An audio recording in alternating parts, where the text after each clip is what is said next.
সালাম ভাই লোক, জীবন নিয়ে ছেলে খেলা করতে আজকে আমি ম্যানিলা থেকে চলে যাচ্ছি ফিলিপিন্সের সবচাইতে পুরাতন শহরে, যেটা ছিল ফিলিপিন্সের প্রথম রাজধানী এবং জায়গাটার নাম হলো সিবু। এইটা ফিলিপিন্সের একটা বৃহত্তর দ্বীপ, তাই সকাল সকাল ম্যানিলা থেকে এয়ার এশিয়ার একটা সস্তা ফ্লাইট ধরার জন্য এয়ারপোর্টে চলে আসি এবং ফিল্মি কায়দায় 7 কেজি ব্যাগেজ লিমিটের মধ্যে আমি 11 কেজি ব্যাগ নিয়ে বোর্ডিং গেটের ভিতরে ঢুকে পড়ি।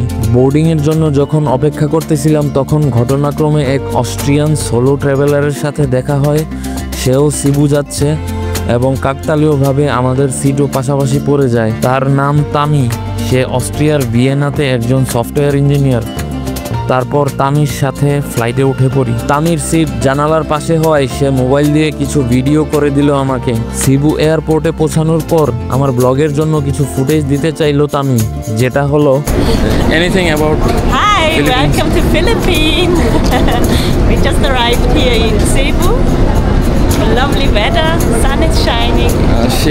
she took me a video from the plane. Thank you for that. তারপর তামিকে টাটা বাই বাই বলে বিদায় জানিয়ে আমি উঠে পড়ি আগে থেকে ঠিক করে রাখা গাড়িতে, যার ড্রাইভার হলো মিস্টার রে। তার মতো এত চিল ড্রাইভার আমি এই প্রথম দেখলাম। এরপর শুরু হয় 3 ঘন্টার একটা রাইড, গন্তব্য কাওয়াসান ওয়াটারফলস, যেটা সিবু এয়ারপোর্ট থেকে 120 কিলোমিটার দূরে বাদিয়ান নামক এলাকায় অবস্থিত। পৌঁছাতে দুপুর হয়ে গেল এবং নেমেই প্রথমে জনপ্রতি 200 ফিলিপিনো পিসো দিয়ে ঝর্ণায় প্রবেশের টিকিট কাটি। এরপর 25 মিনিটের একটা ট্রেইলে হাঁটা শুরু করি ঝর্ণার কাছে যাওয়ার জন্য।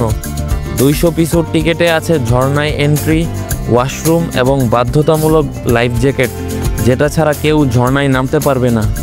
ঝর্ণা প্রথমবার কাছ থেকে দেখে বিশ্বাসই হচ্ছিল না যে ঝর্ণার পানির রং এত সুন্দর হতে পারে। এরপর কোনো সময় নষ্ট না করে লাইফ জ্যাকেট পরে সোজা ঝাঁপ দেই ঝর্ণার পানিতে। যেই পরিমাণ স্রোত ছিল মনে হচ্ছিল যেন এখনই ভাসায় নিয়ে যাবে।